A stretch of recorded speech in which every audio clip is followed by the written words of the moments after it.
The only way to make sense of what's happening around the world today is to know what's going to happen tomorrow. And God has seen fit to tell us a great deal about things that are going to happen in the future. There are hundreds of yet-to-be-fulfilled prophecies in the Bible, maybe as many as 500. We reserve a few minutes Sunday morning to suggest news or trends that seem to be predicted by a literal and futurist reading of the Bible. To avoid sensationalism, we're careful to use recognized, reliable news sources. It doesn't mean they're right, it's just that they're not fringe. And we're not saying that the things we report are the fulfillment of prophecy. We're saying that they are the things you'd expect to be happening in a build-up to the future 7-year Great Tribulation. It's abundantly clear in chapters 6 through 19 of the Revelation that the government of the Great Tribulation is going to be global and authoritarian.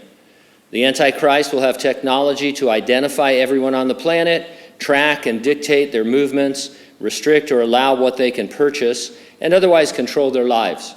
He will possess the technology even to eliminate people who are against him. You would expect more and more to see the erosion of human rights, more invasive surveillance, and outright efforts to control our decisions and our lives.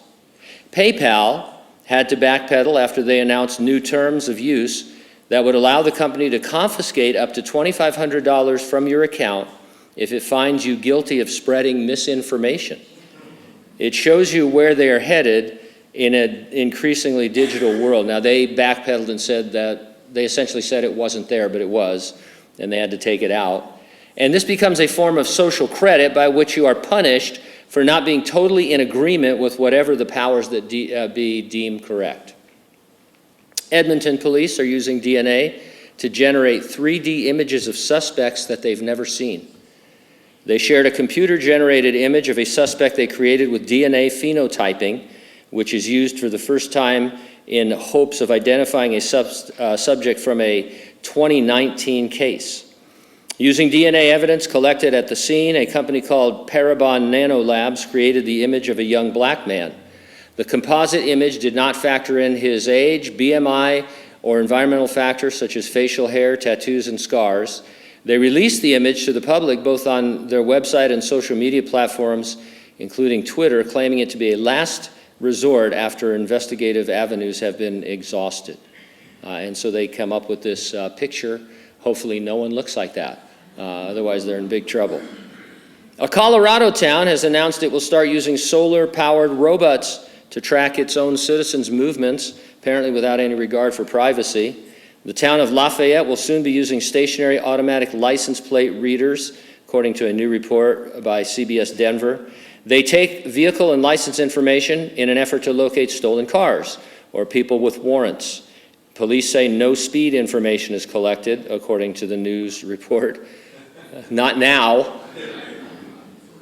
Give them an inch. The readers also collect information on everyday Coloradans who have committed no crime and are under no suspicion of committing any crime, according to the ACLU of Colorado. California Governor Gavin Newsom, I love being at ground zero of all this nonsense.